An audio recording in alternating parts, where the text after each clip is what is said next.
Have you ever heard a musical artist described as having great chops? What does that mean? Well, the term chops is slang in the music business that refers to an artist that has developed great skills over time, whether they are a musician, composer, producer, or other titles associated with the music business. This is Scott Grimaldi, your host of Got Chops. Join me as I interview one musical artist per episode that I've had the pleasure of either performing, recording, or work with in my career. Plus, I'll be interviewing artists I've always wanted to speak with. We'll discover how each artist developed their chops, listen to their stories, and much more. This is Got Chops.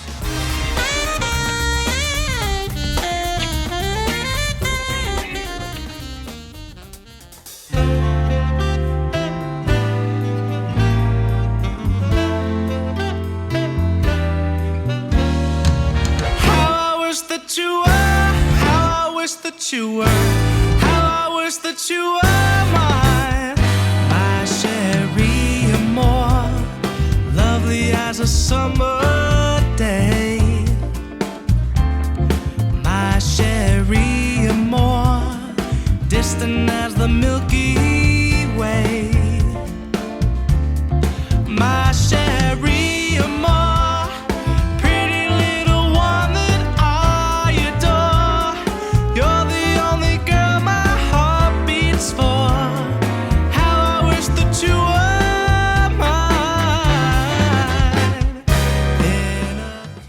My special guest artist for today is a vocalist that has been described as an old soul at only 24 years old. He came to national attention when he performed on one of PBS TV's coast-to-coast broadcast specials, and since then has toured the country, breathing new life into the songs of the 60s and 70s by stripping them down and reimagining them in his own style. My guest has headlined in Las Vegas 11 times, released 4 albums in 2021 featuring masterful arrangements by Charles Colello, and his Facebook page reached over 60 million people last year. In 2022, my guest released a Christmas album that also features a duet with Rock and Roll Hall of Famer Darlene Love, thus landing their live performance on the TV show Good Morning America, and others. This vocalist certainly got chops. Please welcome Chris Ruggiero. Hi, Chris. This is Scott from Got Chops. How are you? Hi, Scott. I'm great. How are you? I'm great as well. Thanks so much. On the phone right now, calling from Florida, is my special guest artist for today, vocalist Chris Ruggiero. Chris, allow me to tell my audience a little bit about you before I begin the interview. Sure. So, for the past few years now, I've been one of Chris's backing musicians when he performs on the East Coast. He has been described as an old soul at only 24 years old who came to national attention when he performed in concert on one of the PBS TV's coast-to-coast broadcast specials. We're going to talk about that experience and so much more on today's episode of Got Chops. Chris, once again, thank you so much for granting me this time and this interview. I'm looking so forward to our conversation. Oh, my pleasure. Thank you. As a vocalist, what does the music slang "got chops" mean to you? Well, I've heard it a bunch of times backstage, that person, they got the chops. They got chops. And actually, Bobby Rydell used to say that all the time when we were backstage together at our shows. And to me, it means that the person's got it. They got a good voice, strong voice, and they got what it takes. I agree. So when was the first time you recall hearing of this slang term? Oh, man, I would have to think, but I probably have known it my whole life. I guess I've heard my grandfather say it as well, talking about, great doo-wop singers and Sinatra saying, They got chops. They had chops, Do you know where it originated from? No, I'd love to know. Well, it really came out of the turn of the century. It referred to brass players and their lips. And as you know, when you have a trumpet or trombone player on stage or a whole section of brass players, it's a different pressure than it is when you're playing woodwinds. Not to say that woodwinds are much easier to play, but that's where it came from. So they called their lips chops, and then all of a sudden, all the other musicians that played woodwinds, especially, adopted that slang term, and then all other musicians have adopted it as well. Oh, wow. Well, look at that. I learn something new every day. We all do. Yes. So I know that you currently live in Florida, but you were born and raised in New York, correct? Yes, exactly. I grew up in a small town in Westchester, New York called Somers, and I lived there my entire life, all the way through high school and college, and then recently moved to Florida, actually, exactly a year ago this month. Wow. So it's been a year since I've been here in Florida, in South Florida, and I love it. But I'm not here all the time because, of course, I'm traveling, doing shows. So I feel like I live in all different places because I travel so much. But that's okay because I love every place I go to, and I love every theater that I play in. That's great. And you have fans all over the place, and we're going to talk about that a little bit later. So let me ask you, what was the pivotal moment in your life you knew that you were going to become a vocalist? In your shows, you refer to your grandfather as your inspiration, and you just mentioned Bobby Rydell. I'm assuming he is also another inspirational person. Oh, sure. Well, when I was about 12 years old, I was in my grandfather's car, and he actually had on Larry Chance's CD. Now, Larry Chance just passed a few days ago, of course, so this really hits home for me. But he was playing that CD in the car, and that was the first time I ever heard music of the 50s on that CD that Larry Chance made. And I said to my grandpa, I said, what is this? What are we listening to? And he said, that's my friend Larry. And I said, well, what is this music? You know, I never heard it before. And he said, this is what I grew up on. This is real music. And so I went home and I downloaded every song I could possibly find. You know, it was a digital discovery for me because we have computers, of course, nowadays. And I went and I downloaded every song from the 50s and 60s, doo-wop songs, you know, by Larry Chance and the Earls, the Duprees, Bobby Rydell, the Skyliners, the Flamingos, and on and on and on. And that's how I fell in love with this kind of music. And then the real pivotal moment when I said this is what I want to do was actually a few years after my PBS special that I did. So I did that special when I was 18. TJ Lubinsky invited me to come down to Asbury Park, New Jersey, to be a part of this show, which I thought was just a rock and roll show, just a regular rock and roll doo-wop show. I had no idea that it was being filmed. I don't know if I didn't hear them tell me or what, but I had no idea. So I got to the theater, and there were cameras all over the place, a million cameras. And then they told me that this whole thing, of course, was being televised and that I was singing a song with the Duprees.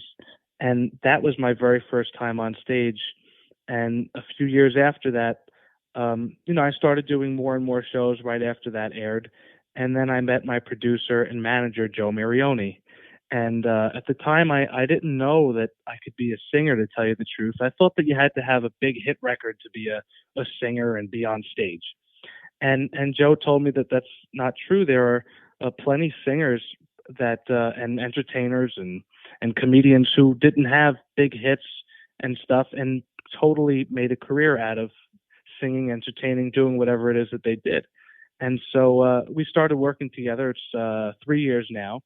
And we've been attached to the hip since for the last 3 years. And so 3 years ago was really when I decided this is what I want to do. And I'm going to give it a shot. And thank God I have Joe at my side because he's the best producer, manager that any singer could ask for. I'll tell you that. Oh, absolutely. And I've been around the scene a little bit longer than you. I don't want to tell you how long, but I can certainly vouch for that. I mean, and I'm sure you've observed how he's running around just to make sure that every little thing is happening on time at the right place. And you're very fortunate because I've seen others in his same position that are not as dedicated, and it's like, been there, done that, and the artists are very, very, frustrated. So you're very fortunate to have him. He's a great guy also. Let me circle back a little bit more. Bobby Rydell. I mean, I've worked with Bobby for years, and so have you. Could you please share with my audience who Bobby Rydell was? Sure. Well, when I like to tell people about Bobby, I tell them that he's basically the Justin Bieber of the 1960s. That's right. That's to me is the perfect description. He was a great singer, great looking. All the girls love Bobby. That's right. And just the personality was everything on top. That was like the icing on the cake. Bobby was never, even till the end, was never the kind of guy who was snooty or stuck up or acted like he knew what he was doing because he's been around forever and had so many hit records.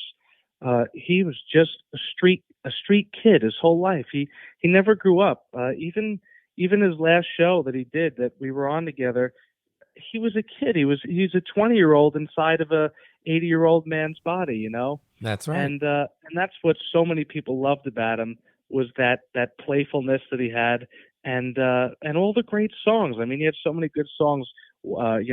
Wildwood Days and Kissin' Time and Cha Cha Cha and Volare and on and on. I think my favorite song is Wildwood Days. I don't know though; it always changes. So let me ask you, did you begin singing in school at an early age, and were you a member of any school choirs? Well, I remember being forced to go to the school choir concerts and stuff that we'd have during school, and all the kids would go, and I remember saying, oh, I would like to do that, but my voice sounds like a girl's. When I was younger, and I'm talking about way younger, my voice, it sounded really girly. It was really high pitched. And so I was always afraid to sing because I didn't want people to make fun of me.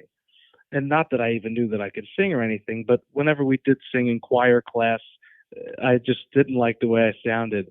And so years and years later in high school, I was actually asked to sing because we were doing a high school rock and roll show for the Lions Club. And I was part of the men's choir that my teacher forced me to be a part of that I didn't want to be in because, again, I was nervous and just didn't want to be in it, but I did it anyway. And of course, last minute for this rock and roll show, the men's choir was supposed to perform a couple of songs and a few kids backed out. So now we're half the amount of people that are supposed to do this song, and we can't do it. So they said, well, Chris, can you sing? And I said, well, I don't, not really. I don't know. They said, well, we got to fill in time here. We don't have enough time for this show. Can you do a song? And so I said, okay. So I did the song Diana by Paul Anka. And that was it. After that, I was hooked on being on stage and making people smile. I definitely was hooked on that like a drug, and that's why I love it so much. For me, it's not even the singing. It's just looking out and seeing people so happy. I just love that. And you can still remember it in your head, and you refer back to it, I'm sure, sometimes when you're on stage, like, oh, that's why I'm here. That I think about it every time I hit the stage. That's why I'm here. Oh, that's great. So were you formally trained as a vocalist, or are you self-taught? Self-taught, to tell you the truth, all the way up until about a year ago, when I started taking some vocal lessons from my vocal coach, Bucky Hurd of the Righteous Brothers. Oh, wow. So, so he works with Bill Medley, of course, and he sings all the Bobby Hatfield parts. Wow, that's great. Excellent. Yeah, and he's a great teacher, so he's helped me a lot. Yeah, and that helps, especially with phrasing and technique, and you start to appreciate little things like that after a while. Oh yeah, well, Bucky helped a lot with hitting the higher notes because he sings a lot of Journey stuff, and all the Bobby Hatfield stuff is way up in the sky as well, and so he was great at that. And then I had and still have another coach for the phrasing and the storytelling of the songs, and that's Clint Holmes, who lives out in Vegas. And actually, Joe Marioni, my producer manager, introduced me to Clint a few years back. And that was the greatest introduction of my life because that changed everything between Clint and Joe, really making me tell the story of the song as opposed to just singing the song. We would go over why are you singing it? Who are you singing it to? What are they wearing? Where are you? And those were all the things that I would think about when I was learning a song and singing it for the very first time. So that helped a tremendous amount. That's fantastic. Let's go back a little bit and talk about that your first PBS TV appearance and what artists you perform with. And I understand that there wasn't any rehearsal for this event, and you were only 18 years old, as you said. Exactly, and yes, there was no rehearsal. The taping was 2 days long. If I remember, it started at like 12 in the afternoon, and it didn't end until 3 o'clock in the morning. Both days, it went like overtime, and which is fine with me. I love singing and I love listening to the stuff, but I was the only act on the show that didn't get a rehearsal with the group that I sang with, and I was the only one that really needed it because I had never sung on stage before with a live band in my entire life. And I was singing with the Duprees. I sang their number one hit, You Belong to Me, which was one of my favorite songs growing up, and they were my favorite group. So it was like so surreal that I was sharing the stage with them, and not even by request, that the producer, TJ Lubinsky, just happened to pair us together, and it was like a match made in heaven.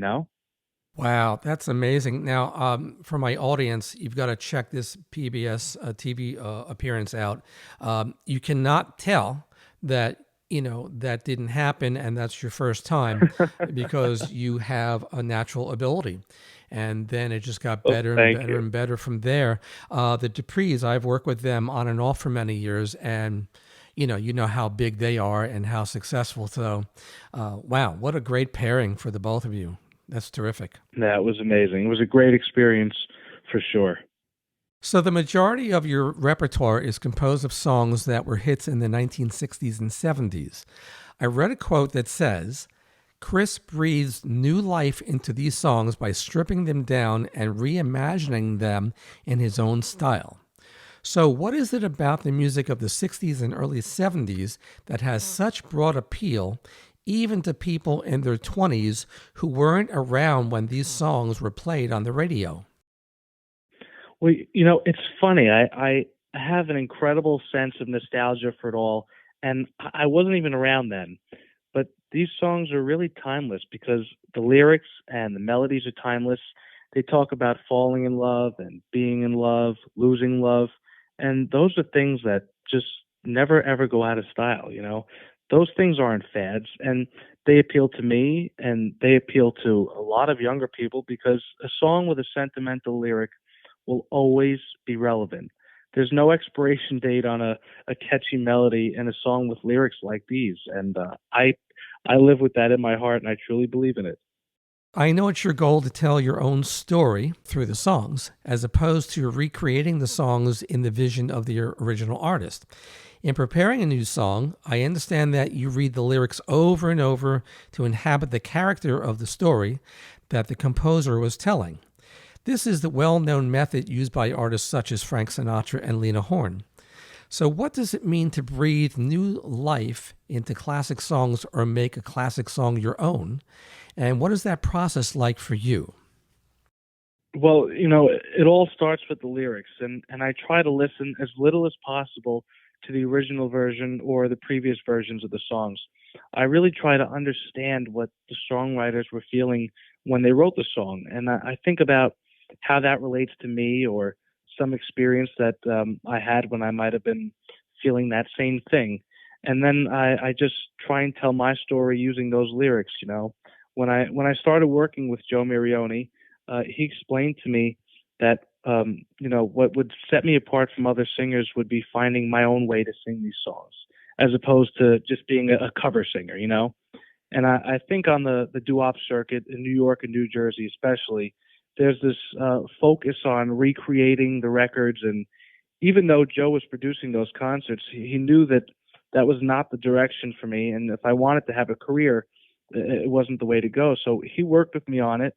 And then he introduced me to his friend, like I said before, Clint Holmes, who's a master at this. And once again, my hero. And when it comes to interpreting songs, I know that no one does it better than him. And he's been a mentor to me over the last couple of years and helping me so much to interpret the songs of the 60s and 70s and stuff that's even was only written a couple of years ago. That's great. Good for you. You're lucky to have such a great support group. Yes, I feel like I have the dream team around me. Oh, you do. You certainly do. So many of your arrangements have been orchestrated by Charles Calello, who previously worked with artists such as Frank Sinatra, Barbra Streisand, and Frankie Valli, just to name a few. Charles has more Billboard pop hits than any other arranger in history. That's quite amazing. And as an arranger myself, I know of his work because I used to work with Frank Sinatra. I did Frankie Valli in the Four Seasons when they were on the East Coast. And there's a certain sound, as you know, when you're playing one of his charts, like, oh, that's Charlie's arrangements. So absolutely. My God. So what is it like working with Charles Calello and being able to collaborate with him on new arrangements? Well, he was so easy to collaborate with because he's the nicest guy ever. Again, another man who has had so many big accomplishments and known for so many great things and has absolutely, no big head on him or any kind of attitude. He's just so down to earth and sweet, and he loves going back and forth with ideas. And when you have a really good idea, he gets so excited, and it was just amazing working with him. And our formula to remaking these songs that are on my albums is that Joe and I would fly out to Las Vegas, and we'd bring a handful of songs to Clint Holmes, and we'd go into a studio, and Clint would say, how would you sing this song if you were telling the person to put their head on your shoulder and they were just sitting right next to you? And so then I started singing Put Your Head on My Shoulder, for instance, totally like I never sang it before. And we would, make different chord substitutions and change things in the song to make them sound unique. And we would then take the songs back to Florida here and bring them to Charlie and show him what we did. And then Charlie would complete the arrangements and put his touch of magic all over the arrangements, which just made them so lush and beautiful, because a lot of these recordings, there are 15 horns on, and they're all live instruments, my recordings, and all that stuff was arranged by Charlie, and they just came out so well. And working with Charlie was a dream come true that I didn't know I had, to tell you the truth. But it was just a great experience, and I always love going back into the studio with them, and we will definitely be doing more work together in the future. Oh, that's great. That's good to hear. How did you meet him? That's got to be very interesting. I'm assuming that Joe knew of him or knew him? Yes, Joe knew Charlie over the last couple of years, I guess, through some friends of his, and he actually had Charlie write some arrangements for some friends in the business. And then he just one day said, meet me for coffee. And I met him for coffee, and there was sitting Charlie. And at the time, I didn't even, know who he was yet by face, but of course I knew the line of work that he did. And he said, this is Charlie Calello. And we had a long breakfast together, and it was great. It was beautiful. And then from there, one thing led to the other. And then we ended up doing a couple albums together. So that was really cool. That's incredible. So, after developing your new show in 2021, your second full-length performance was in Las Vegas. The show sold out and received rave reviews, and you have since returned to headline 10 more times. Some singers dream their whole life about playing Las Vegas, and you've done it 11 times in only 2 years. You're only 24 years old. That's amazing. So was this something you dreamed about being a part of your career? Well, no, it's crazy kind of. It was the furthest thing from my mind, When we developed my show, my full-length show, Joe said, if this show stands up in Vegas, we'll know we have something. So we brought it there 2 years ago, and it was only the second time that I had ever performed this my 90-minute show live. And, well, it sold out 2 weeks before the show, and I got one standing ovation after another, thank God. Beautiful. And that's when we knew we had something. And I came back, 2 months later, which I thought was too soon, and we sold it out again.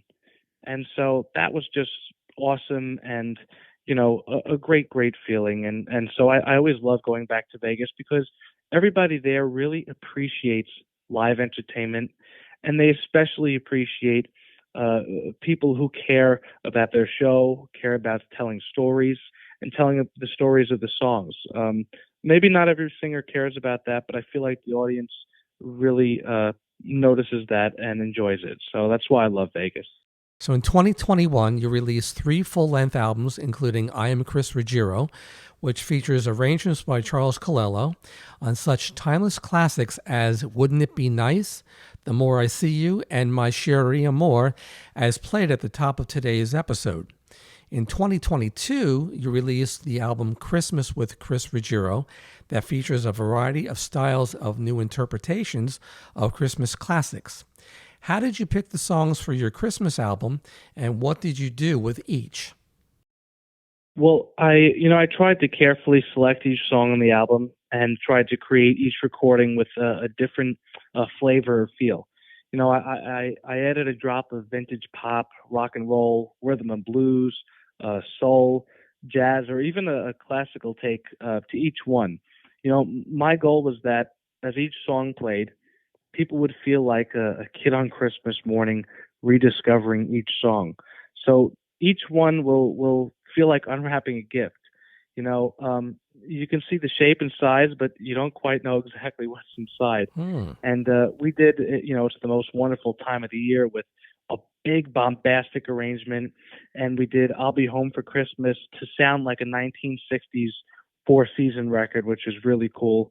And I did Silent Night in a very traditional way. And we did Sleigh Ride, which sounds a little like the Phil Spector production of it, but it swings a bit.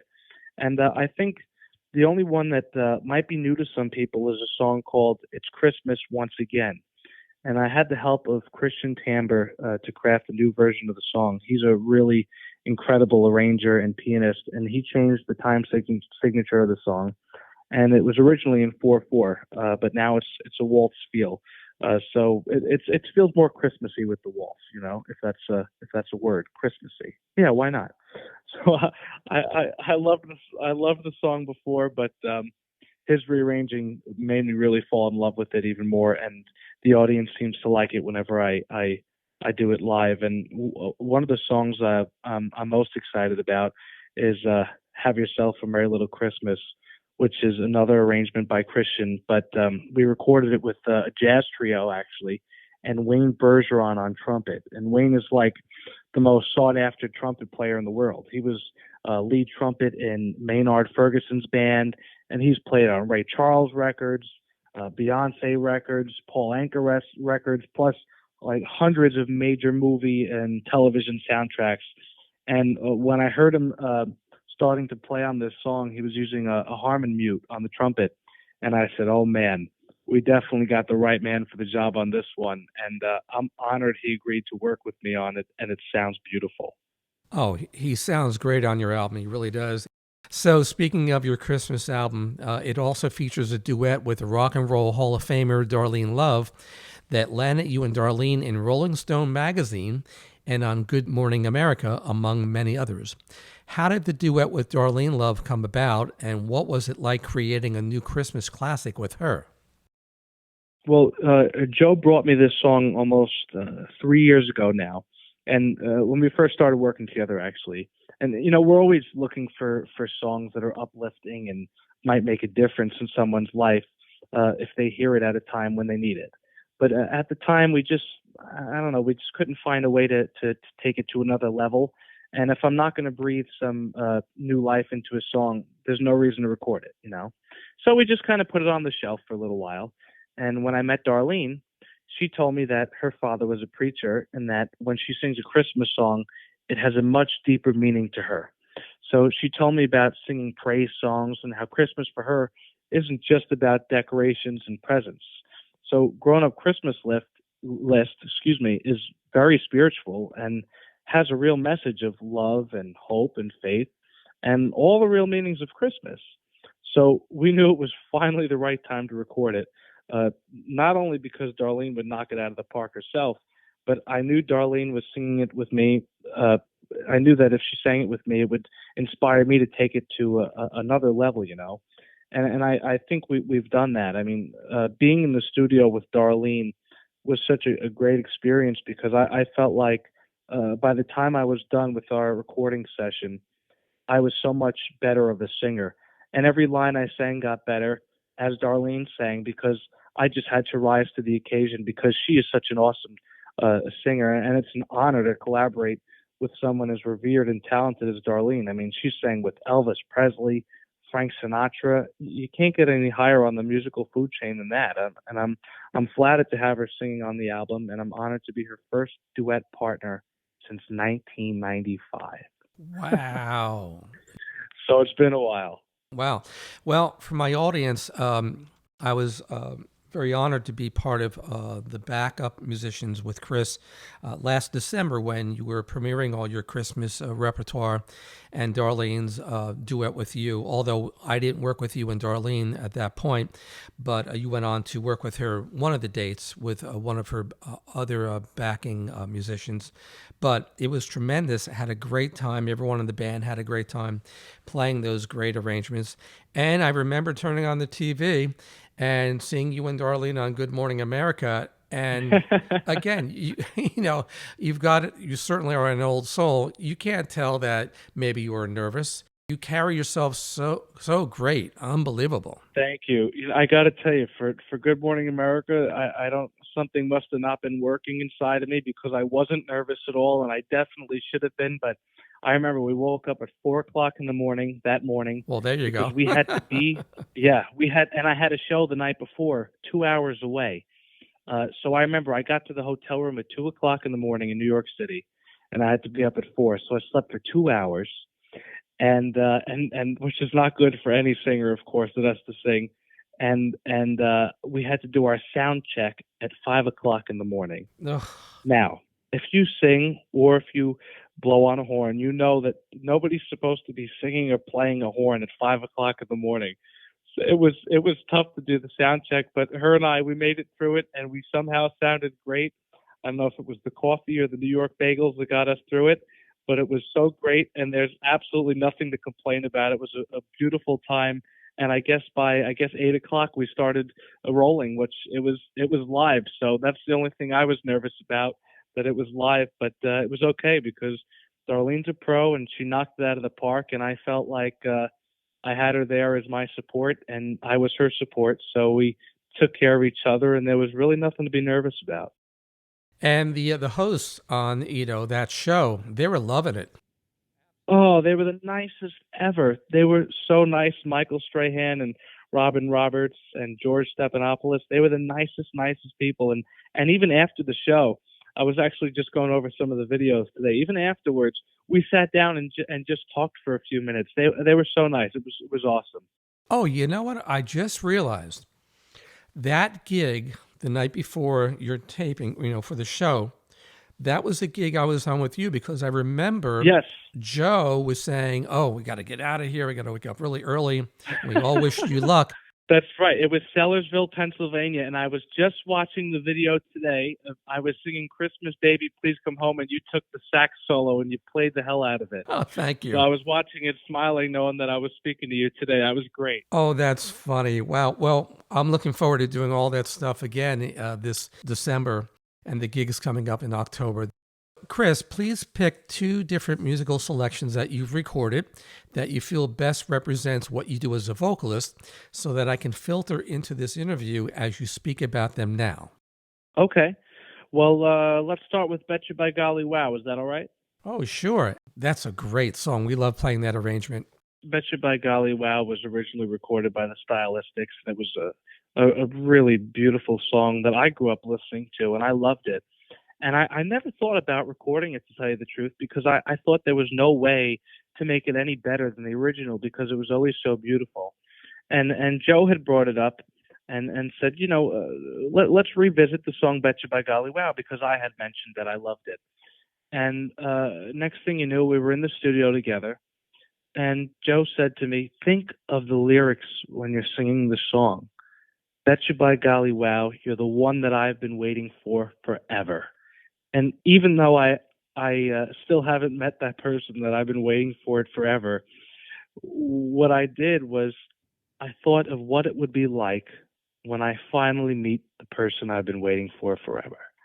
And I actually began to cry before I started singing the song because of all the things that I was thinking about in my head. And I was, thinking about the place that I would be in, what they'd look like, what they'd be wearing. And I started to do all these things that I worked on with Clint Holmes in the previous years, and they all come naturally now because I've been doing them for a little while. And that's how I sang the song. And I just, I heard the first chord of the song on the piano, and I just sang it like the person was standing in front of me. And that's how I sang the song. And the song really means a lot to me because I'm a lover at heart. I love songs. I love ballads, and this song is that. And it really takes you to a place emotionally, if you allow it to take you there. There's a spark of magic in your eyes. Candyland appears each time you smile. Never thought that fairy tales came true, but they come true when I'm near you. You're a genie in disguise, full of wonder and surprise. And betcha by golly, wow, you're the one that I've been waiting for forever.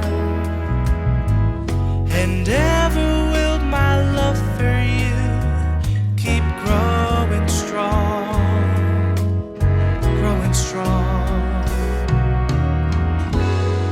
If I could, I'd catch a falling star to shine on you, so I'll know where you are. Order rainbows in your favorite shade to show I love you, thinking of you. Write your name across the sky. Anything you ask, I'll try. Betcha by golly, wow, you're the one that I've been waiting for. And you have another one as well? Yeah, One, which was originally a Three Dog Night song by Mr. Nielsen. He wrote it. Actually, his brother comes to some of my shows, believe it or not. He's the nicest guy in the world. Wow. He does. He comes to my shows in Florida. And but anyway, the song One is not a song that I grew up listening to, but I knew it. And this was Joe's suggestion that we do One. And he said, look at the lyrics, because that's our format. Before I sing a song, I print out the lyrics and I read them over and I write a story that goes with the lyrics. And for this, the song One, it's one's the loneliest number, lonely. The whole song is about being lonely. And what would it feel like to be lonely in a room alone and be alone for so long that the room all of a sudden starts spinning and it turns into a frenzy because you're alone for so long. And that's what this song is about, and that's what I took from this. And that's the arrangement that Charlie Colello built around this, and it goes into 3/4 time, the song, which you'll hear, and it really makes you feel like you're going crazy. But that's exactly what the writer was, trying to convey across to the listener when he was writing this song. So that's one of the reasons I love this song. I just think it's a really cool song, and I like singing it because it's got a lot of big notes where I can really puff them out of my chest and, of course, tell the story at the same time. One is the loneliest number that you'll ever do. Two can be as bad as one. It's the loneliest number since the number one. No is the saddest experience you'll ever know. Yes, it's the saddest experience you'll ever know. 'Cause one is the loneliest number that you'll ever do. One is the loneliest number. Oh, it's worse than two. It's just no good anymore since you went away. Now I spend my time just making rhymes of yesterday. The sun don't shine anymore and the sky is gray. Guess I never know just how it all turned out this way. One is the loneliest number. One is the loneliest number. One is the loneliest number that you'll ever do.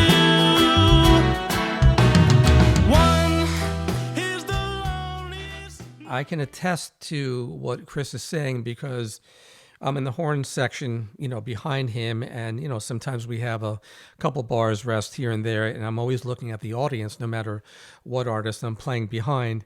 And I see the audience, mouthing the words, looking at you. And you can see in their eyes, like you're bringing back great memories for them. And it's something that's touching their heart. So you're doing your job. Fantastic. Oh, thank you. And like the greatest compliment I can get is not, you have a great voice or you're saying the high notes. The greatest compliment to me is that, I've heard that song before, but I'd never heard it in that way, and that it took them a few seconds to figure out what song it was, and that they were able to finally understand the story the song was telling, in which they never really knew it before, maybe. So that to me is like the best compliment, and that's what I go for. Well, that's what makes you an artist. You're an excellent artist. Good for you. Well, thank you for the compliment. You are as well, and I'm looking forward to doing some more shows with you. Oh, my pleasure. Thank you so much for the kind words. So let me ask you, because everything we do, is serious business and a lot of dedication, a lot of blood, sweat, and tears. But as you know, being on the bandstand and being backstage, a fair amount of humor, goes on with the music. See right away, So with that, we always have stories to tell. You walk by musicians and say, hey, do you have any stories? And, they're throwing it back and forth. And before you know it, it's just breaking the tension and making for a really cool, hang. So do you have at least like one funny story to tell about? I'll tell you, all the funny stories I have, I wouldn't be able to tell on here. And a lot of them, of course, are about Bobby Rydell, and I certainly can't tell those ones. I'd get in trouble. But I mean, so many great stories backstage, and I'm always around, so many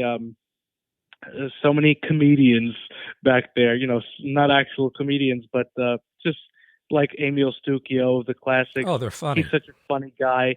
And they're always like playing pranks on each other, whether it's, really silly stuff or really serious stuff, like going as far as swapping out shoes inside of duffel bags and putting bricks in there so that they can't lift the bags when they go and put on their suit. I mean, it's crazy. It's always a really good time, especially on the multi-act shows, because a lot of funny stuff happens, and there's always pranks being played. So it's really fun. Please share with my audience any upcoming live performances or projects you'd like to announce.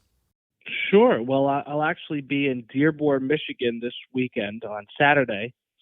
So that'll be cool. I'll be there with Gary Puckett and Union Gap, which Gary is awesome. I mean, Lady Willpower, Woman, Young Girl, great songs. And the Shades of Blue, who had a hit in the 60s called Oh How Happy, which that was a really cool song, and I'll be there.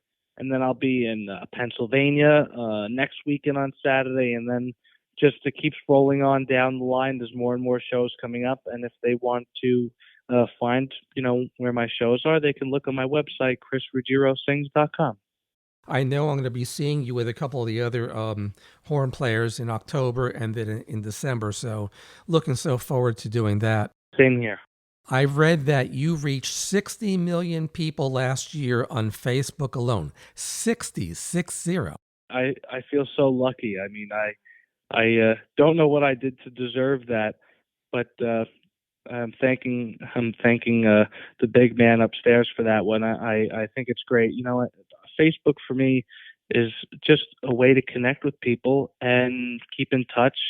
And I'm so happy I'm able to share what I do with everybody and pictures and videos, because I know they're at home watching this stuff, smiling. And I get so many, Scott, I can't even tell you how many messages we get, whether it's on Facebook Messenger or cards in the mail or emails, or just Facebook comments alone about how something made their day, a little video they saw of me maybe from a year ago, or something I said today or last week. And I'm so happy to hear that, because unfortunately there's a lot of, hurting people in the world.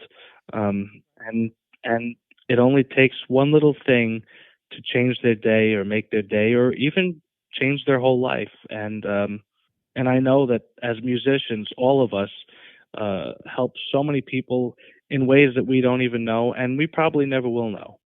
So speaking about social media, you have your website, of course, you have Facebook. That's, successful as heck. Where else can my listeners find you on social media, and where can they purchase your music? Well, I'm also on Instagram. They can check me out on Instagram and TikTok as well, and YouTube, and they can listen to my music on, Apple Music, iTunes, Spotify, all the streaming platforms that you could possibly imagine. There's probably more than I even know of that my music's on.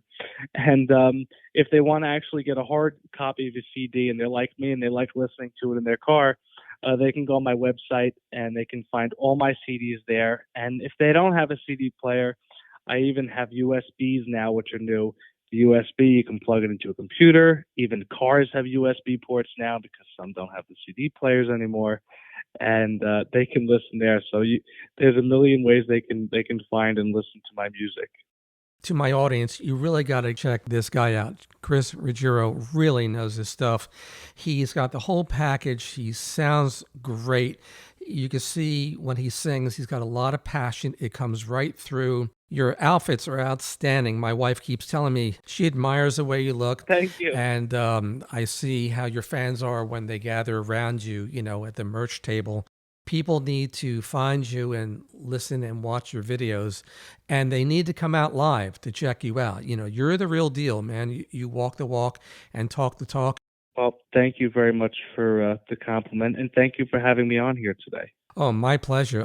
Again, thank you so much for granting me this time to interview you. And after hearing your stories today, Chris, I'm sure my listeners will all agree that you certainly got chops. Well, thank you very much, Scott. And I'm looking forward to seeing you soon. And enjoy until then, and have a couple of great shows before we see each other. Take care now. All right. Bye-bye.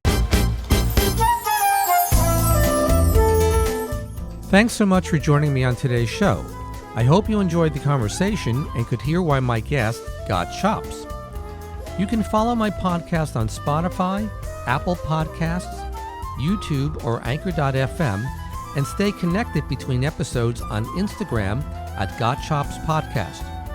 Join me on the next episode when we discover why my next guest got chops.